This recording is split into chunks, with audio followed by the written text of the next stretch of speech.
పాండిచ్చేరిలోని sacred heart బసిలికాకి స్వాగతం. ఈ నగరంలోని అత్యంత ప్రముఖమైన భవనాలలో ఒకటి. 1908లో నిర్మించబడిన ఈ గోతిక్ శైలీ చర్చ్ దాని అద్భుతమైన నిర్మాణం మరియు శిల్పకళ కోసం ప్రసిద్ధి చెందింది. ఈ చర్చిని ఫ్రెంచ్ ఆర్మీ పరిపాలనలో నిర్మించారు. ఫ్రెంచ్ పరిపాలనలో పాండిచ్చేరిలో ఆవిర్భవించిన ఈ చర్చికి ఫ్రెంచ్ ఆర్మీ ప్రభావం స్పష్టంగా కనిపిస్తుంది. చర్చిలోని గోథిక్ శైలిలో పాండిచ్చేరి యొక్క కాలనియల్ చరిత్రను ప్రతిబింబిస్తుంది. ఫ్రెంచ్ నిర్మాణ శైలితో మిళితమైన భారతీయ సాంప్రదాయాలను ఈ చర్చిలో చూడవచ్చు. ఫ్రెంచ్ శైలిలో చేసిన ఈ నిర్మాణం పాండిచ్చేరిలోని ప్రత్యేకమైన సంస్కృతిని ప్రతిబింబిస్తుంది.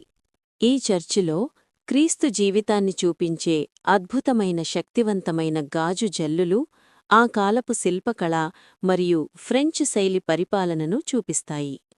శాంతి మరియు ప్రార్థన కోసం ఈ ప్రదేశం పాండిచ్చేరిలోని గుండెను కనుగొనడానికి ఒక పవిత్రమైన గమనం. ఇది పాండిచ్చేరి యొక్క చరిత్ర మరియు సంస్కృతిని మనకు గుర్తుచేస్తుంది. మీ తదుపరి పాండిచ్చేరి సందర్శనంలో ఈ అందమైన చర్చిని సందర్శించడం మర్చిపోవద్దు.